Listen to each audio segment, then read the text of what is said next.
Hello students, UPI take instructor के YouTube channel पर आपका स्वागत है। ये एनवायरनमेंट का पार्ट 2 वीडियो है। इसके पहले एनवायरनमेंट का जो वीडियो है वो पार्ट 1 फॉर्म में मैं आप लोगों को तक पहुंचा चुका हूं। ये जो वीडियो है वो पार्ट 2 है, जो उसके आगे हम कंटिन्यू करेंगे। तो आज हम पढ़ेंगे जैव आवर्धन यानी कि बायो मैग्निफिकेशन। जैव अनिम्नकरणीय पदार्थों की मात्रा पहले पोषी स्तर से दूसरे पोषी स्तर में बढ़ने की क्रिया को जैव आवर्धन कहते हैं। कीटनाशक या उर्वरक जो फसलों के लिए यूज किए जाते हैं, अब क्यों यूज किए जाते हैं? पहले तो ये उत्पादकता बढ़ाने के लिए यूज होते थे और साथ ही साथ ये रोगों से बचाने के लिए भी यूज होते हैं, तो जिनसे फसलों से उत्पाद और उत्पाद जो है वो उपभोक्ता को प्राप्त हो सके। अब रोगों से बचाने के लिए जो कीटनाशक यूज किए जाते हैं वो उपभोक्ता में बीमारियों का कारण बनते हैं, जिससे अब आप समझ पा रहे होंगे कि जैव अनिम्नीकरण पदार्थों की मात्रा को पहले पोषी स्तर से दूसरे पोषी स्तर में कैसे पहुंचाता है। कि ये जो कीटनाशक आपने फसलों के लिए यूज किया उसने उत्पादकता तो बढ़ाई और साथ ही साथ उत्पाद यानी उत्पाद जैसे जो उपभोक्ता है उसके लिए बीमारियों का कारण भी बन गया। नेक्स्ट टॉपिक, मानव एवं पर्यावरण। मनुष्य की विभिन्न गतिविधियों का सीधा प्रभाव पर्यावरण पर पड़ता है। प्रतिदिन अपने विभिन्न क्रियाओं से उत्पन्न अनावश्यक पदार्थों को हम जहां तहां फेंक देते हैं। इन्हीं अनावश्यक पदार्थों को अपशिष्ट वेस्ट कहते हैं। अपशिष्टों यानी कि वेस्ट को देखिए, जो अपशिष्ट यानी वेस्ट है वो ऐसे पदार्थ हैं जो विभिन्न क्रियाओं द्वारा उत्पन्न होते हैं, प्रतिदिन की विभिन्न गतिविधियों द्वारा उत्पन्न होते हैं और जिन्हें हम यूजलेस होने पर यहाँ वहाँ फेंक देते हैं। अब इन अपशिष्टों को दो टाइप्स में डिवाइड किया गया है, जैव निम्नीकरणीय अपशिष्ट और जैव अनिम्नीकरण अपशिष्ट। वैसे अवांछित पदार्थ जिन्हें जैविक अपघटन के द्वारा पुनः उपयोग में आने वाले पदार्थों में बदला जा सकता है। वैसा अवांछित पदार्थ जिन्हें अजैविक अपघटन के द्वारा पुनः उपयोग में बदला जा सकता है, उन्हें हम जैव निम्नकरणीय अपशिष्ट कहते हैं।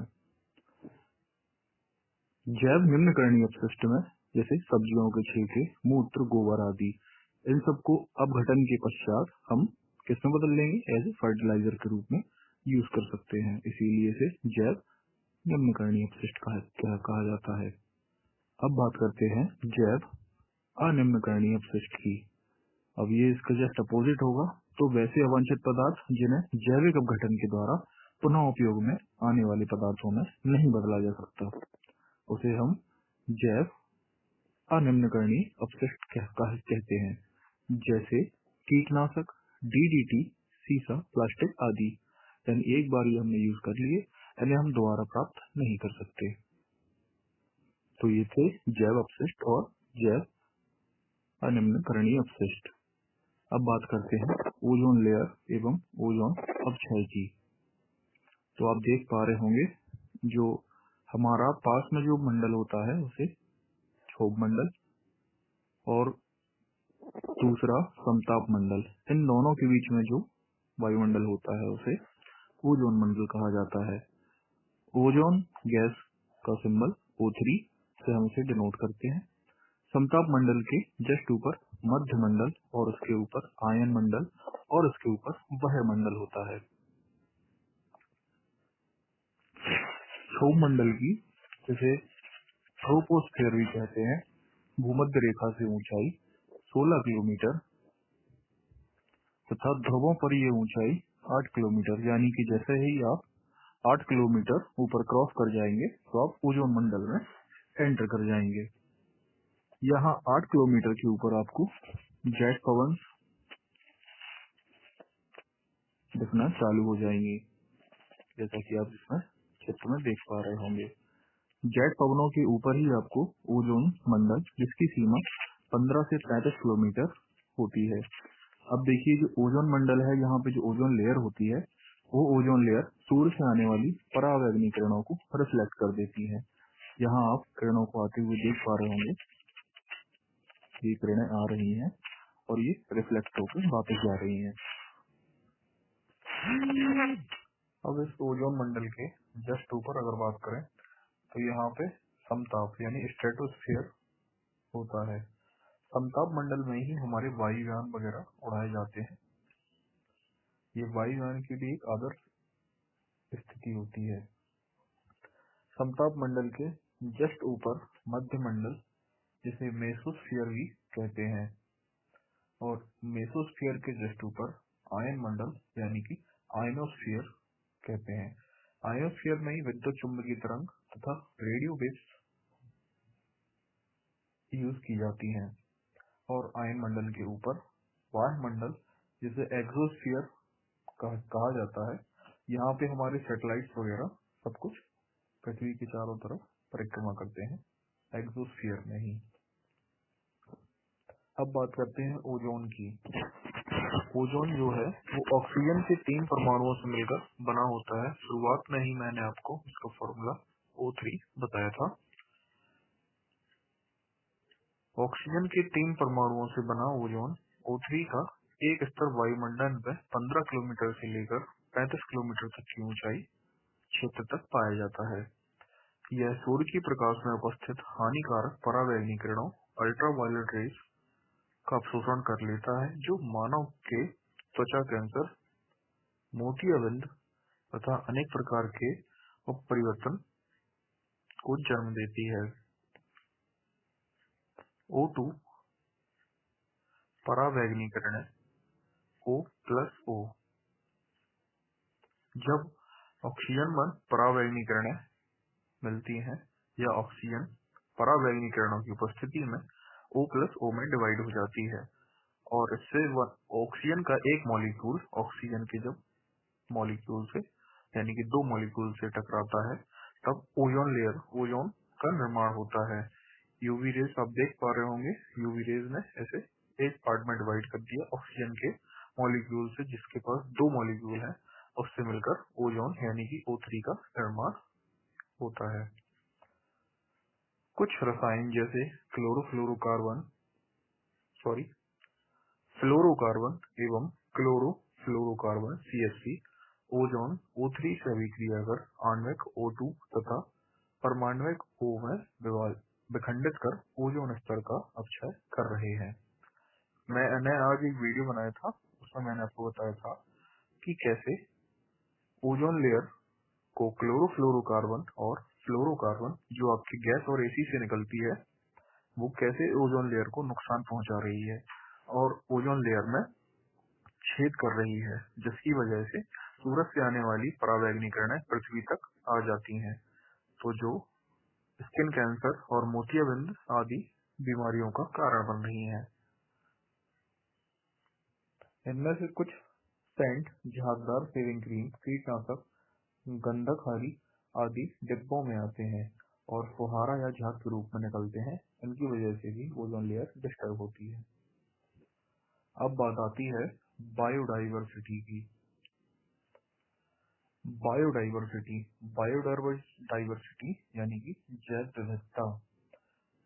इस शब्द का सर्वप्रथम प्रयोग वॉल्टर जी रोजेन ने किया था। अब परिभाषा की अगर बात करें तो किसी भी पारिस्थितिकी तंत्र में या वायोम में मिलने वाले जीव जंतुओं के प्रजातियों की विविधता को जैव विविधता कहा जाता है। यानी कि जीव जंतुओं की प्रजातियों में जो विविधता पाई जाती है उसे जैव विविधता कहते हैं। अब बात यहाँ एक शब्द आया है जीवोम। तो जीवोम शब्द से आता है समान जैविक तथा अजैविक दशाओं वाले प्राकृतिक पारितंत्र को जीवोम कहा जाता है। जैव विविधता के प्रकार। एक ही प्रजाति में पाई जाने वाली जीन संबंधी विविधता, जिसे हम अनुवांशिक जैव विविधता कहते हैं। प्रजाति जैव विविधता। विभिन्न जातियों के मध्य पाई जाने वाली विविधता को प्रजाति जैव विविधता कहते हैं। विषुवत रेखी वर्षावन को जैव विविधता का हॉटस्पॉट कहा जाता है क्योंकि यह विश्व का सर्वाधिक जैव विविधता वाला पारिस्थितिकी तंत्र है। ये जो मैंने हाइलाइटर से हाईलाइट किया है, ये आपके लिए मोस्ट इम्पोर्टेंट पॉइंट है। विषुवतरेखीय वर्षावन को जैव विविधता का हॉटस्पॉट कहा जाता है क्योंकि यहाँ विश्व का सर्वाधिक जैव विविधता वाला पारिस्थितिकी तंत्र है, यानी कि यहाँ पर अनेक प्रकार की प्रजातियां पाई जाती हैं। विषुवतीय वनों में सर्वाधिक जैव विविधता भूमध्य रेखीय प्रदेश में और विषुवतरेखीय सदाबहार वनों में पाई जाती है। पारिस्थितिकी तंत्र जैव विविधता यह इस क्षेत्र की विविधता या पारितंत्र के आधार पर पाई जाने वाली विविधता है। सामुदायिक जैव विविधता ज्यादा उत्पादक एवं स्थिर पारितंत्र का निर्माण करती है, जो प्राकृतिक पर्यावरण को स्वस्थ एवं संतुलित बनाए रखने में सहायक होती है। जैव विविधता की समृद्धि पारितंत्र की स्थिरता तथा संतुलन को निर्धारित करती है। अब भारत में जैव विविधता के हॉटस्पॉट सबसे पहला है हिमालय क्षेत्र। भारत के उत्तर पूर्वी भाग, दक्षिण मध्य एवं पूर्वी नेपाल एवं भूटान के क्षेत्रों तक यह फैला हुआ है। अब पश्चिमी घाट एवं श्रीलंकाई क्षेत्र, दक्षिण पश्चिमी भारत एवं श्रीलंका के दक्षिण पश्चिम के उच्च भूमि तक इसे विश्व विरासत में सूची में शामिल किया गया है। पश्चिमी घाट के सदाबहार वन, इसके अंतर्गत इंडो बर्मा हॉटस्पॉट जो कि भारत के उत्तर पूर्वी क्षेत्र असम एवं अंडमान द्वीप समूह तक फैला हुआ है। दूसरा सुंडालैंड हॉटस्पॉट जो इंडो मलाया द्वीप तक फैला हुआ है। भारत का सबसे बड़ा हॉटस्पॉट इंडो बर्मा सीमा, भारत का सबसे छोटा हॉटस्पॉट पश्चिमी घाट है। सर्वाधिक मानव जनसंख्या घनत्व पश्चिमी घाट में है। समुद्री संवेदनशील क्षेत्र यानी कि हॉटस्पॉट, वर्तमान में इनकी संख्या 50 है। भारत में 2 हैं, लक्षद्वीप, अंडमान निकोबार द्वीप समूह। निम्न अक्षांशों में उच्च अक्षांशों से ज्यादा जैव विविधता पाई जाती है, यानी कि जो लोअर अक्षांश होगा उसमें उच्च की अपेक्षा अधिक जैव विविधता पाई जाएगी। अत्यधिक जैव विविधता वाले क्षेत्र नंबर 1 उष्णकटिबंधीय वर्षावन। यहाँ सर्वाधिक जैव विविधताएं पाई जाती हैं। संसार की 50% से ज्यादा प्रजातियां यहाँ हैं। यहाँ जैव विविधताओं का भंडार है। दक्षिण अमेरिका के अमेज़न उष्णकटिबंधीय वर्षावनों की जैव विविधता विश्व में सर्वाधिक है। विशालता के कारण पृथ्वी का सफेद फेफड़ा कहा जाता है इसे। यहाँ ज्यादा और सौर ऊर्जा उपलब्ध होती है। कम मौसमी परिवर्तन होता है। मानव का हस्तक्षेप न्यूनतम होता है, इसीलिए यहाँ जैव विविधता का भंडार कहा जाता है। प्रवाल भित्तियां जीवों के लिए आदर्श परितंत्र प्रदान करती हैं। इन्हें समुद्री वर्षावन कहा जाता है। विश्व में सबसे बड़ी ऑस्ट्रेलिया ग्रेट बैरियर रीफ सबसे बड़ी प्रवाल भित्ति है। आर्द्र भूमि यानी कि वेटलैंड्स, मैंग्रोव वन जलमग्न रहकर लवणीय पर्यावरण में अपना पोषण एवं संवर्धन करते हैं। सर्वाधिक जैव विविधता भूमध्य रेखीय प्रदेशों में, न्यूनतम जैव विविधता ध्रुवों के निकट। सर्वाधिक जैव विविधता वाला महाद्वीप अफ्रीका महाद्वीप। जैव विविधता ह्रास के कारण, प्राकृतिक कारण और मानव जनित कारण। प्राकृतिक कारणों में जो जैव विविधता ह्रास है, इनमें प्राकृतिक कारणों में ज्वालामुखी उद्गार, जलवायु परिवर्तन, सूखा एवं अकाल, पृथ्वी पर उल्कापिंड की टक्कर। अब मानव जनित कारण प्राकृतिक आवासों का विनाश, आवासों का विखंडन, भू जीवों का अवैध शिकार, झूम कृषि, औद्योगिकरण और निर्वनीकरण। जैव विविधता के ह्रास के सबसे महत्वपूर्ण कारणों में से मानव जनित कारण में से एक है आवासों का विनाश। आवास विनाश जैव विविधता के ह्रास का मुख्य कारण है। विदेशी जातियों के प्रवेश से जैव विविधता का क्षय होता है। ये स्थानिक प्रजातियों को नष्ट कर देती हैं। जैसे अमेरिका गेहूं के साथ आयातित कांग्रेस या गाजर घास, मैक्सिको से लाया गया लैंटाना कमारा। यानी कि अमेरिका से गेहूं के साथ एक घास लाया गया था, जिस घास की वजह से हमारी गेहूं के उत्पादन में बहुत ज्यादा जैव विविधताएं देखी जाती हैं। आजकल आप गेहूं की खेती अगर करते हैं तो अमेरिका के साथ जो गेहूं लाया गया था उसमें घास के बीज भी डाले गए थे। वो घास के बीज आज तक हमारे गेहूं को प्रभावित करते हैं, गेहूं की फसल को प्रभावित करते हैं। कीटनाशक और ग्लोबल वार्मिंग भी जैव विविधता नष्ट होने के कारण है। कीटनाशक पशु पक्षियों के लिए और ग्लोबल वार्मिंग जैसे टैगा वन। भारत का सबसे बड़ा वनस्पतिक उद्यान श्री वेंकटेश्वर यानी त्रिपुरा में है। प्राकृतिक संरक्षण के लिए अंतर्राष्ट्रीय संघ IUCN। प्रकृति के संरक्षण के लिए अंतर्राष्ट्रीय संघ IUCN इसकी स्थापना 5 अक्टूबर 1948 को। इसका मुख्यालय ग्लैंड यानी स्विट्जरलैंड में है। विश्व का सबसे पुराना एवं सबसे बड़ा वैश्विक नेटवर्क है। सरकारी और गैर सरकारी दोनों संगठन के इसमें सदस्य होते हैं। इसे संयुक्त राष्ट्र महासभा का पर्यवेक्षक दर्जा प्राप्त है। यह संयुक्त राष्ट्र संघ का अंग नहीं है। इसका मुख्य कार्य विश्व वन्य जीव कोष WWF के कार्यों के साथ समन्वय स्थापित कर वैज्ञानिक रूप से संरक्षण तकनीकी को बढ़ावा देना है। इसके अन्य 4 श्रेय क्षेत्र पर अन्य कार्य हैं: जलवायु परिवर्तन, संपोषणीय ऊर्जा, आजीविका, हरित अर्थव्यवस्था। अब बात करते हैं रेड डाटा बुक की। IUCN द्वारा 1963 से जारी की जाती है। विलुप्त प्राय, असुरक्षित और दुर्लभ जीवों तथा पादपों से संबंधित पुस्तक है। इसमें क्रांतिक रूप से संकटापन्न जीव को गुलाबी पृष्ठ पर पुनः पर्याप्त संख्या में वृद्धि होने पर हरे पृष्ठ पर, यानी जो क्रांतिक रूप से जिस जीव पर संकट है उसको गुलाबी पेज पर, और जो पुनः जिसकी संख्या में वृद्धि हो गई है उसे हरे पेज पर लिखा जाता है। IUCN की लाल सूची में अब तक शामिल विलुप्त वन्य जीव में विलुप्त 3 नंबर, अति संकटग्रस्त 4 नंबर, संकटपन्न 5, सुवेद संकट के निकट, कम चिंतनीय 8, आंकड़ों का अभाव और 9, अनाकलित। कुछ प्रमुख विलुप्त प्रजातियां जैसे मैमथ, डोडो, डायनासोर, लाल पांडा, एशियाई चीता, गुलाबी मस्तक वाली बतख। मैं कोशिश करूंगा आज की इस वीडियो लेक्चर में आपका EVS का जो सिलेबस है वो सारा का सारा खत्म हो जाए, क्योंकि आपका लगभग EVS का जो एनवायरनमेंट का जो सब्जेक्ट है वो लगभग खत्म होने वाला है। तो पार्ट 1 में हमने काफी ज्यादा कवर किया है और पार्ट 2 में भी हमने काफी ज्यादा कवर किया है।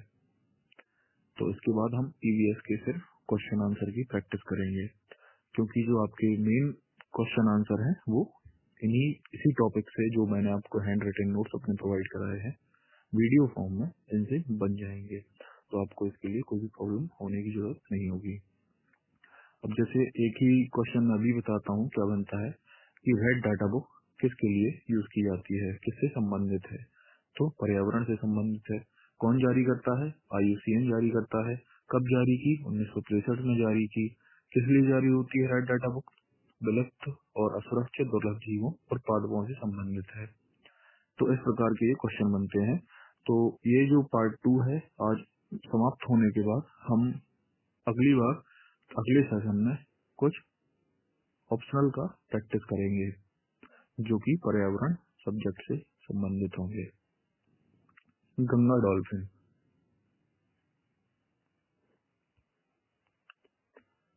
गंगा डॉल्फिन का वैज्ञानिक नाम प्लेटोनिस्टा गंगेटका है।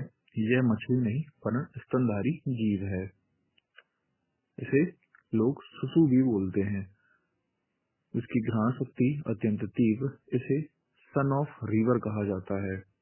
5 अक्टूबर 2009 को राष्ट्रीय जलीय जीव इसे घोषित किया गया। इसे गंगा का टाइगर कहा जाता है। देश का पहला डॉल्फिन रिजर्व हुगली में है।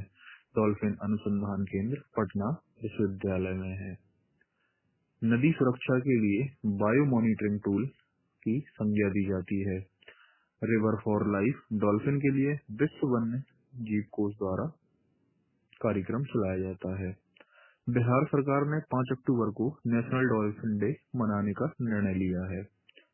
संयुक्त राष्ट्र 2007 को डॉल्फिन वर्ष घोषित किया था। अब बात आती है गिफ्ट की।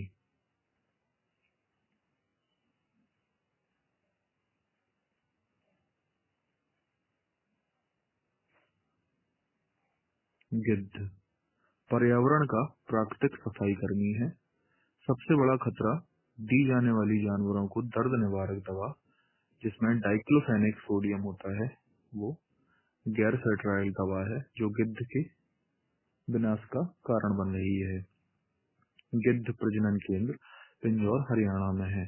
आज ही मैंने आपको गिद्ध के बारे में बताया था हमारी प्रैक्टिस सेट की वीडियो में कि किस प्रकार से गिद्ध विलुप्त हो रहे हैं और क्यों, और उनके विलुप्तता का क्या कारण है। तो यही डाइक्लोफेनेक जो दवाई है वो अनेक जानवरों को दी जाती है और उसके मांस को खाकर गिद्ध मर जाते हैं, तो जिसकी वजह से ये विलुप्तता की कगार पर है। शीत ऋतु में प्रवास करने वाले पक्षी Siberian crane, greater flamingo, would Piper, Eurasian कबूतर, ये जो शीत ऋतु में है वो प्रवास करते हैं। ग्रीष्म ऋतु में प्रवास करने वाले पक्षी एशियाई कोयल, नीली पूंछ वाली मक्खी पक्षी। अधिक जैव विविधता वाला परितंत्र अपनी स्थिरता को कम विविधता वाले परितंत्र की तुलना में आसानी से कायम रखता है। जीन बैंक से जैव विविधता को भारी क्षति पहुंचती है। विशिष्ट कृषि पद्धति जैव विविधता की संरक्षक नहीं है। टूमा रोज बायोडाइवर्सिटी जिसे बंधन सेवा भी कहा जाता है। नारियल को कल्प वृक्ष कहा जाता है। आलू, अदरक ये क्या है? तने। और केले का तना क्या है? पत्ती। बांस सदाबहारी घास है जिसे हरित सोना या राक्षस घास भी कहा जाता है। जैव विविधता विरासत स्थल में अधिसूचित होने वाला भारत का प्रथम जलाशय है अमीनपुर झील, तेलंगाना। ये मोस्ट क्वेश्चन है, इसे मैं हाईलाइट कर देता हूँ।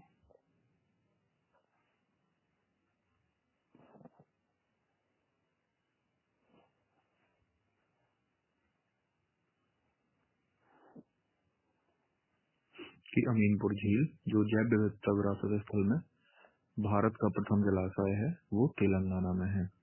विश्व का सबसे विशाल बरगद शिवपुर वनस्पतिक उद्यान, कोलकाता, ये जो 500 वर्ष पुराना है। सबसे बड़ा पुष्प रेफ्लेसिया, सबसे छोटा पुष्प वुल्फिया, सबसे लंबा वृक्ष यूकेलिप्टस, सबसे विशाल वृक्ष सिकोया है। क्रिकेट का सर्वोत्तम बल्ला सेलिक्स की लकड़ी का बनता है। सबसे बढ़िया हॉकी शहतूत की लकड़ी की बनाई जाती है। ये भी मोस्ट इम्पोर्टेंट है कि क्रिकेट का सर्वोत्तम बल्ला सेलिक्स की लकड़ी का बनता है और सबसे बढ़िया हॉकी शहतूत की लकड़ी की बनाई जाती है। माचिस, पेंसिल, प्लाईवुड पोपलर वृक्ष की लकड़ी का बनाया जाता है। माचिस, पेंसिल और प्लाईवुड पोपलर वृक्ष की लकड़ी की बनाई जाती है। सजावटी पौधों के रूप में प्रयुक्त लैंटाना उत्तर प्रदेश व मध्य प्रदेश के जंगलों को बर्बाद कर रहा है। मैंने आपको बताया था ना कि जैव विविधता किस प्रकार से बर्बाद होती है। बाहरी क्षेत्र से लाए गए कुछ पौधे जैव विविधता में परिवर्तन लाते हैं और उन्हें बर्बाद करते हैं। तो आप देख सकते हैं सजावटी पौधे के रूप में प्रयुक्त लैंटाना उत्तर प्रदेश व मध्य प्रदेश के जंगलों को बर्बाद कर रहा है। जलकुंभी को जंगल का आतंक कहा जाता है। जलकुंभी को जंगल का आतंक कहते हैं। सबसे बड़ा कपी गोरिल्ला है। सबसे छोटा कपी यानी कि बंदर गिब्बन है। सबसे बुद्धिमान कपी चिंपैंजी यानी कि जो मानव का पूर्वज भी कहा जाता है वो है। विलुप्त पक्षी डोडो का निवास स्थल मॉरिशस है।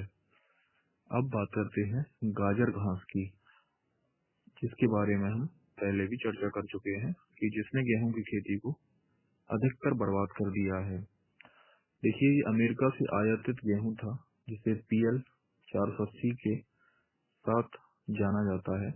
इसके साथ क्या क्या आया था? चर्म रोग, श्वास रोग, एलर्जी आदि रोग इसके साथ आए थे। ये अमेरिका से मंगवाया गया गेहूं था, जिसके साथ ये सारी बीमारियां भी आई थी। सार्क के यकृत से निकाला गया तेल विटामिन ए का सर्वोत्तम स्रोत। कटल फिश अपना रंग बदलती है। जाइगीना मछली हथौड़े के आकार की होती है। गैम्बूजिया मछली मच्छर की रोकथाम के लिए उपयोग में लाई जाती है।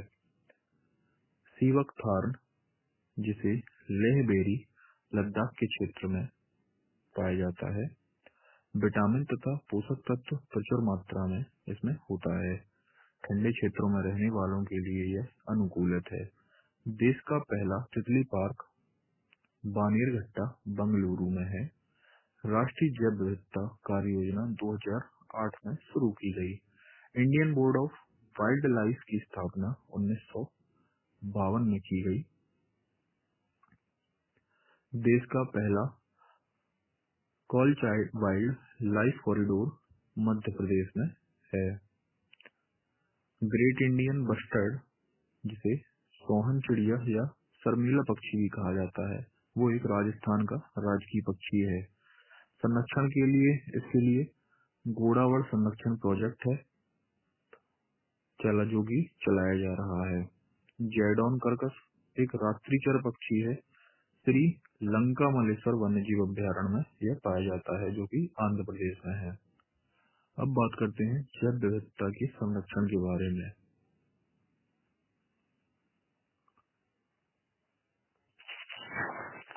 स्थानीय संरक्षण, जिसे कि शॉर्ट में इन सितु भी कहा जाता है, इसके अंतर्गत पौधों एवं जीव जंतुओं को उनके प्राकृतिक आवास में अनुकूल दशाएं उपलब्ध करा के संरक्षण दिया जाता है, जैसे कि राष्ट्रीय उद्यान, पक्षी विहार, वन्य जीव अभ्यारण्य, बायोस्फीयर रिजर्व इत्यादि। अब परस्थानिक संरक्षण यानी कि एक्स सिचु, इसके अंतर्गत संकटग्रस्त जातियों को उनके मौलिक प्राकृतिक आवास से हटाकर अन्यत्र अनुकूल दिशाओं वाले कृत्रिम आवास में संरक्षण प्रदान किया जाता है, जैसे कि जिसके अंतर्गत प्राणी उद्यान, एक्वेरियम, वन्य जीव सफारी पार्क आदि आते हैं। वन्य जीव संरक्षण अधिनियम 1972 के अधीन 3 प्रकार के जैव भौगोलिक क्षेत्रों का गठन किया गया है, जिनमें पहला है राष्ट्रीय उद्यान यानी कि नेशनल पार्क। इसका सीमांकन किसी पारितंत्र के विशेष पशु पक्षियों तथा पेड़ पौधों को संरक्षण देने के लिए किया जाता है। इसकी सीमाओं का निर्धारण विधायिका द्वारा किया जाता है। इसके बफर जोन में मानव हस्तक्षेप कर सकता है। पर्यटन की अनुमति होती है, लेकिन इसमें आप शिकार नहीं कर सकते। इसकी स्थापना वन्य जीव संरक्षण अधिनियम के तहत 1972 में हुई थी। इसका उद्देश्य है वन्य जीवों को मानव हस्तक्षेप से मुक्त सुरक्षित आवास उपलब्ध कराना। ये जो जैव विविधता संरक्षण का टॉपिक है, आपके लिए मोस्ट इम्पोर्टेंट होने वाला है, इसीलिए इस पे ज्यादा से ज्यादा ध्यान दें। अब बात करते हैं वन्य जीव अभ्यारण्य यानी कि वाइल्ड लाइफ सेंचुरी की। इसका सीमांकन किसी विशेष पशु पक्षी को संरक्षण देने के लिए किया जाता है। इसकी सीमाओं में परिवर्तन एवं संशोधन नहीं किया जा सकता। अनुमति के साथ मानव सीमित रूप से हस्तक्षेप कर सकता है। इसकी लकड़ियां काटी जा सकती हैं। मछलियों एवं चिड़ियों का लाइसेंस लेकर शिकार किया जा सकता है। सीमित पर्यटन की अनुमति होती है।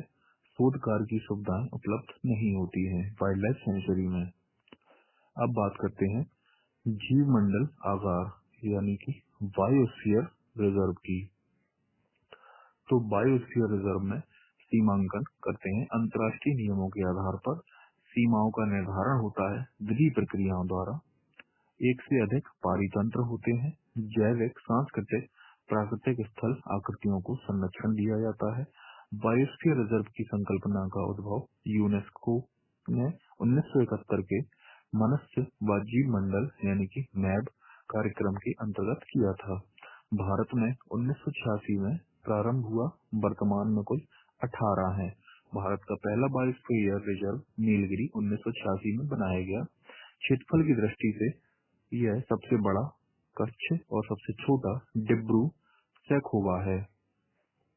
ये इन पर ध्यान दीजिएगा। भारत का जो पहला बायोस्फीयर रिजर्व है वो नीलगिरी 1986 में, और सबसे क्षेत्रफल की दृष्टि से जो सबसे बड़ा है वो कच्छ में है, और जो सबसे छोटा है वो डिब्रू सैखोवा में है। सैखोवा में है नहीं, डिब्रू सैखोवा ही है। अब नीलगिरी बायोस्फीयर रिजर्व के क्षेत्र में सदाबहार और मोंटाने यानी कि 16 शुष्क वन पाए जाते हैं। यूनेस्को की सूची में शामिल कुल 10 हैं।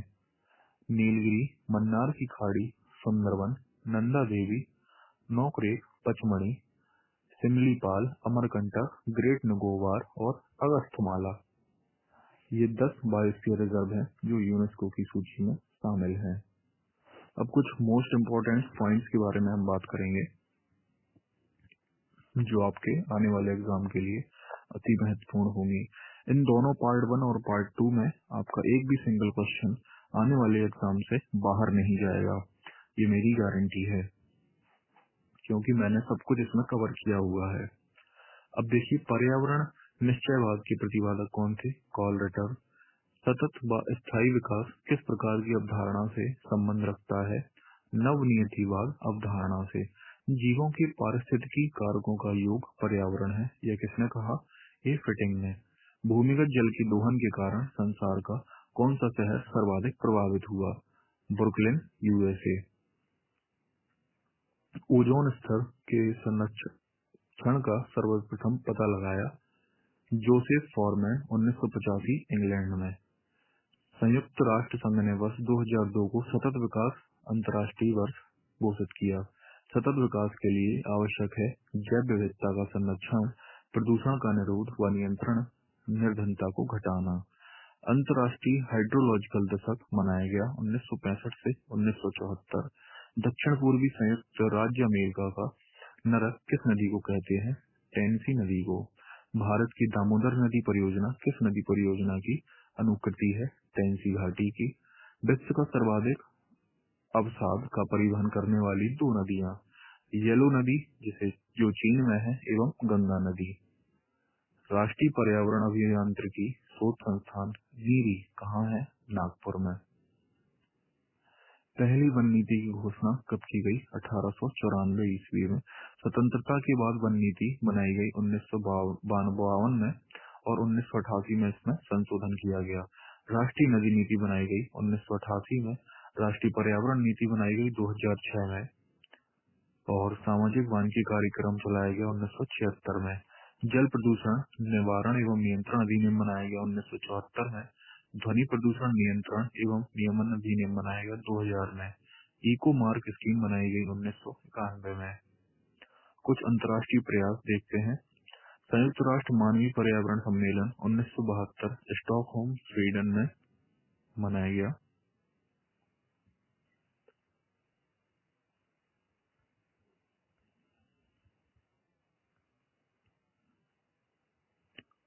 मॉन्ट्रियल संधि प्रस्ताव 1987 हेलसिंकी।